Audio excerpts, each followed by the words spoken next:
In general, low heart rate variability is considered a sign of current or future health problems.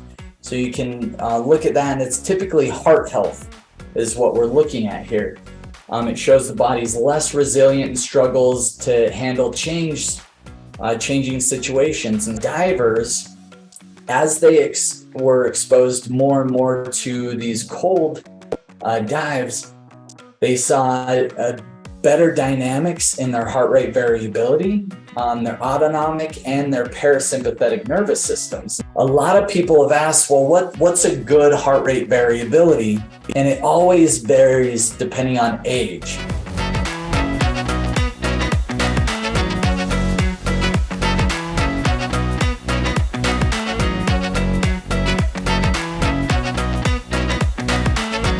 All right, welcome everybody to the Health Accelerator Challenges. This is your host, Cade Archibald, and I am really excited to be here with everybody. I'm going to take out my glasses so there's not a glare. And so today we're going to be talking about a really cool subject. Before we jump in there, want to see how everybody's doing. Do a quick check-in on the chat box, see how you all are faring. I'm going to be running today's Health Accelerator Challenge myself. Reagan's on a trip. He's out of the country traveling, doing some really cool mountain biking. So everyone will have to check in with him next week on how his Switzerland trip was to the Alps and doing some really cool mountain biking. So today's an interesting topic that we haven't touched on for a while. And so I've been doing some research, going through some different studies. And so I'm excited to share some findings on heart rate variability. So I'm going to share my screen here. If I can figure it out. I got my screen minimized. Give me just a moment.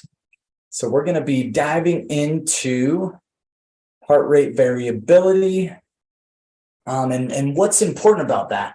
So heart rate variability is a really important thing that you can measure. I know, like, if you have any sort of smartwatch, anything like that, you will have some data there. What heart rate variability is, this is the variation of time intervals between heartbeats. So it's a really good measurement to see how resilient you are. So people with high heart rate variability are usually less stressed and happier. So I think we'd all like agree that would be a good thing, right?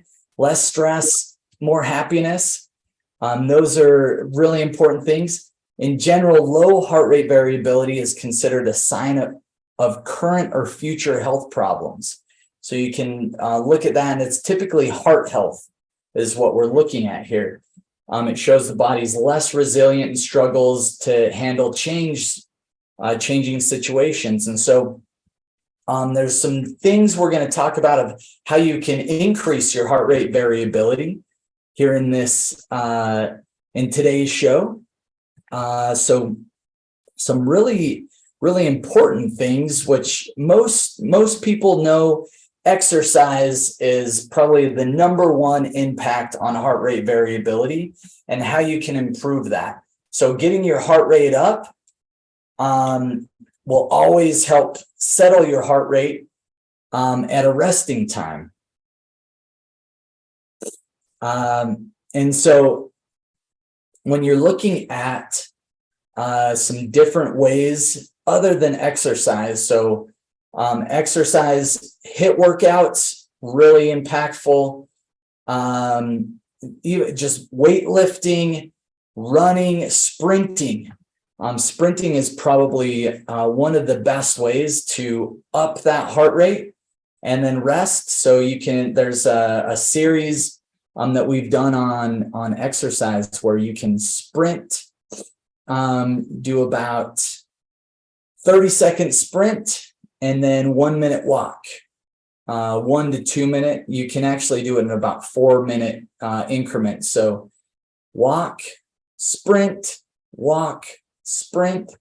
That's a really good way that you can increase that heart rate variability.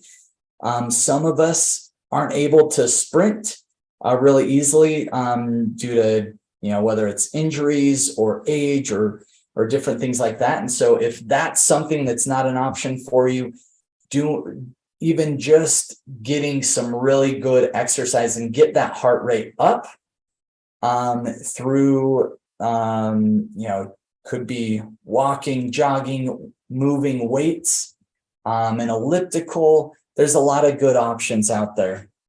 Another one, I'm going to share a study that they did with divers that was just really intriguing, but cold exposure. So getting out of homeostasis always will typically raise your heart rate, and you can actually breathe through this. And there's some cool stuff. So I'm going to be covering a really intriguing study on what they did with divers and testing the autonomic and the parasympathetic nervous system on cold water dives. So really intriguing. Sauna heat exposure can really help with this. Also, just managing stress. If you're really if you're heightened all the time, really stressed out, that's going to impact it. And so managing the HPA axis and doing an HPA axis reset. I would imagine epitalin would be the peptide that could be really helpful with improving heart rate variability or stress specifically. Epitalin is one of those peptides that can be, really helpful on the HPA axis. And that's kind of your communication between your hypothalamus, pituitary, and adrenals. And so obviously that's something that can be helpful when it comes to your heart rate variability. Along with that, there was additional studies done with nutrient deficiencies. And so someone has vitamin D deficiencies, your B12s, your B vitamins, specifically B12. So supplementing with methylcobalamin or hydroxycobalamin, those could be really helpful. If you're deficient in those, that could be impacting your heart rate variability. So that's going to help support the nervous system. Along with that, you have your omega-3s, so your fatty fish oils. One of the studies that I read and went through was actually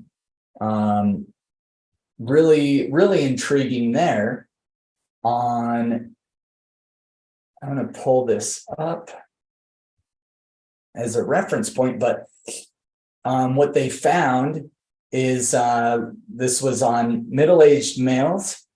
They were twins found that who ate a Mediterranean diet had a higher heart rate variability than those who did not. It's not completely conclusive, but they drew a few conclusions or some theories behind it.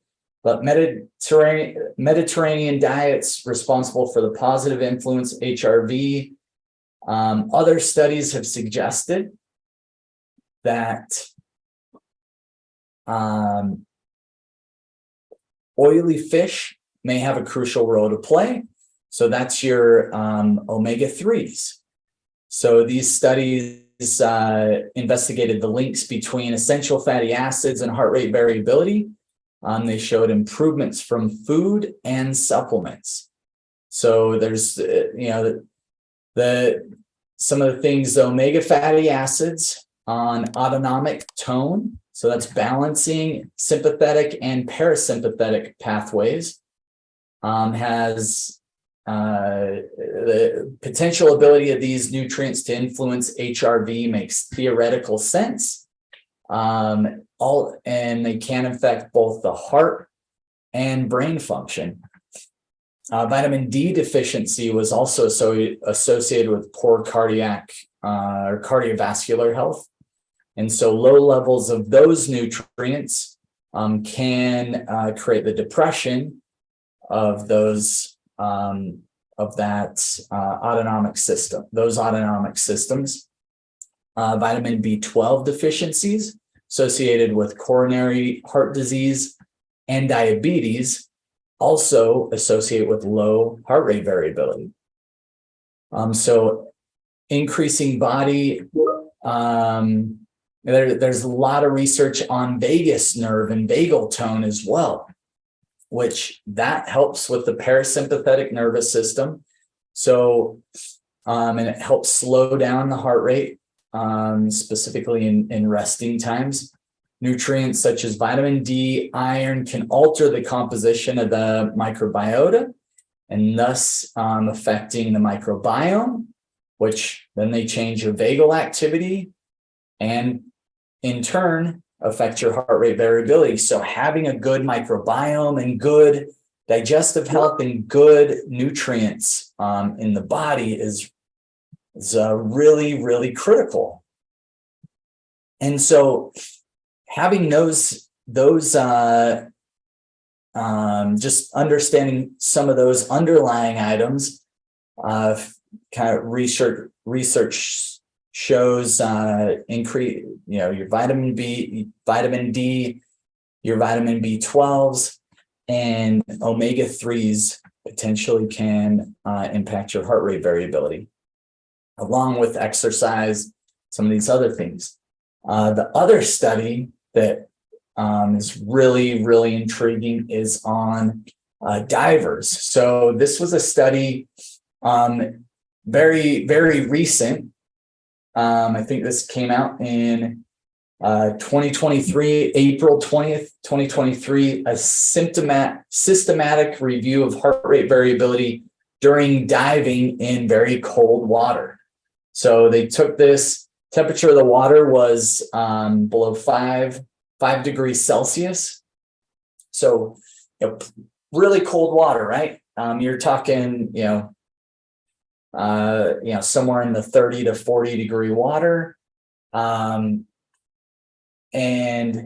what they discovered is in this, I'll just kind of focus on the conclusion, won't go into all the details here, but they found that in these divers, as they were exposed more and more to these cold dives, they saw better dynamics in their heart rate variability, their autonomic and their parasympathetic nervous systems. And so that kind of leads us to see, hey, maybe some cold exposure would be really helpful for heart rate variability, which it makes sense.